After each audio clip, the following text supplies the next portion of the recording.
حال ہی میں ہم نے ایک احتجاج ایجیٹیشن بجلی کے بلوں کے حوالے سے دیکھا، اور اس احتجاج کے ارد گرد ظاہر ہے ایک جو سول سوسائٹی کنسرن ہے، جو میڈیا کنسرن ہے، جو مختلف شعبۂ زندگی کے ساتھ تعلق رکھنے والے لوگوں کا کنسرن ہے، وہ بڑا اوور ویلمنگ رسپانس آیا۔ میڈیا کے ذریعے بھی ہمیں پتہ لگا، سوشل میڈیا کے ذریعے بھی ہمیں پتہ لگا، اور میں ظاہر ہے ایک ایسا فرد ہوں جو آج سے 3 ہفتے پہلے شاید آپ میں سے کسی کے ساتھ کہیں بیٹھا کافی پی رہا تھا، کسی کے ساتھ گاڑی میں گھوم رہا تھا، اور اللہ نے یہ ذمہ داری اور یہ آزمائش دونوں میرے حصے میں ڈال دی ہیں، لیکن یہ یقین جانیے کہ میں نے چند ماہ بعد پھر انہی کافی شاپس میں اور انہی مواقعوں پہ اسی طرح آپ لوگوں کے ساتھ انٹریکشن کرنا ہے۔ ہمارا کوئی الٹیریئر نہ موٹیو ہے، نہ پلان ہے، نہ کوئی ایسے larger then life grand ambitions ہیں جس کے تحت ہم کوئی گفتگو کر رہے ہیں۔ یہ احساس ضرور مجھے کھائے جا رہا ہے کہ یہ جو 8، 9، 10، 12، 14 دن جتنے بھی ہمیں گزرے، اس میں ادراک کے ایک عمل سے میں خود بھی گزر رہا ہوں، تو کیا اس عمل سے بحیثیت فرد اور بحیثیت نگران وزیر اعظم جو چیزیں میرے سامنے آ رہی ہیں، کیا معاشرے کے جو دوسرے پلیئرز ہیں، ایکٹرز ہیں، وہ بھی اس تھاٹ پروسیس سے گزرتے ہیں، وہ بھی اس کوگنیٹیو ایکٹیویٹی سے گزرتے ہیں، یا ہم ایک مخصوص سیاسی، معاشی، جرنلسٹک کلچر کا شکار ہو چکے ہیں، اور اس کلچر کے اندر رہتے ہوئے ہی ہماری ساری جو ٹرمز آف ریفرنس ہے گفتگو کی، وہ اسی کے حوالے سے ہیں۔ اس میں سے میں چند گزارشات آپ لوگوں کے سامنے رکھنا چاہوں گا کہ اکنامک فرنٹ پہ 2 چیزیں ہیں ہمیں جن کا سامنا ہے اور مشکل صورتحال ہے۔ الیکٹریسٹی کے بل جو ہے، ایسا نہیں ہے کہ یہاں پہ چند ظالم حکمران آ گئے ہیں اور وہ ایک غریب طبقے کا خون چوسنے کے لیے تیاری میں ہیں اور وہ کر کے چھوڑیں گے۔ اگر کسی کا یہ خیال ہے تو یہ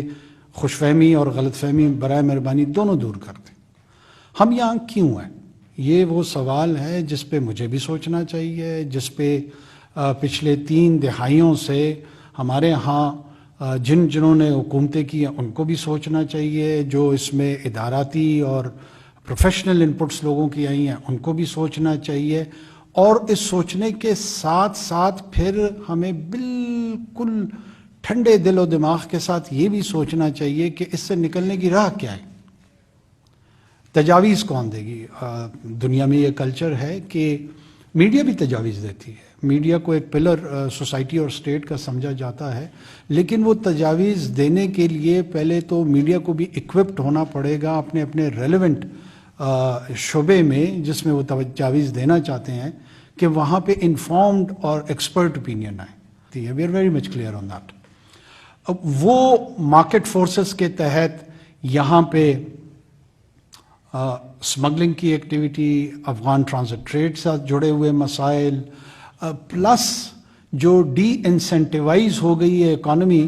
اور لوگ بدقسمتی سے کسی 1-2 ایریاز میں انویسٹمنٹ کر رہے ہیں، یہاں پہ نہ کوئی سٹاکس میں انویسٹ کر رہا ہے، نہ ایون ریئل اسٹیٹ میں کر رہا ہے، نہ کسی اور ایریا میں کر رہا ہے۔ ایک سٹیگنیشن کا ہم شکار ہوتے جا رہے ہیں، اور جو نان پروڈکٹیو انویسٹمنٹ ہے جس میں کسی بھی چیز کی ویلیو اپریسیشن اس کی ہو رہی ہے، اس پروفٹ پہ ہم بیٹھے ہوئے ہیں، اس میں نہ کوئی کیپٹل کا اور لیبر دونوں کا کوئی سروکار نہیں ہے، کوئی انڈسٹری اس کے ساتھ جڑی نہیں ہوئی ہے، کوئی مینوفیکچرنگ نہیں ہو رہی ہے، کوئی پروڈکشن نہیں ہو رہی ہے، اور وہ منسلک ہوتی ہماری اکنامک لائف اور ایکٹیویٹی کے ساتھ تو شاید ہماری یہ صورتحال نہیں ہوتی۔ ہر جگہ اور ہر وقت یہی کہا جاتا ہے کہ جی سبسیڈائز اس کو کر دیا جائے۔ دیکھیے، سبسیڈائز کرنا پرائمریلی یہ ہے کہ آپ اپنی فسکل آبلیگیشن کو مستقبل میں جو ٹیکس آپ نے کل لینا ہے آج کے بجائے آپ اس کی طرف شفٹ کر دیتے ہیں۔ آپ مسئلے کو حل نہیں کرتے ہیں، آپ مسئلے کو ٹال دیتے ہیں۔ اگر ہم نے بھی مسئلوں کو ٹالنا ہے، وہ بھی ایک طریقہ کار ہے اس پہ سوچا جانا چاہیے، سوچا جا سکتا ہے. 2 مہینے ہیں، 2.5 مہینے ہیں، 3 مہینے ہیں، 3.25 ہیں، وہ تو لگ پتہ جائے گا. لیکن بالآخر یہ ٹالا ہوا مسئلہ پھر دوبارہ ہم سب کے سامنے آئے گا. زیادہ سے زیادہ یہی ہوگا کہ ان کرسیوں پہ میں اس کرسی کی بجائے اس طرف بیٹھا ہوں گا، یہاں کوئی اور بیٹھا ہوگا، لیکن یہ سوال اسی جگہ رہے گا. اس سوال کا جو جواب ہے وہ ڈھونڈنا پڑے گا. ان سچویشن کی وجہ سے جو دوسرے مسائل ہمیں آ رہے ہیں وہ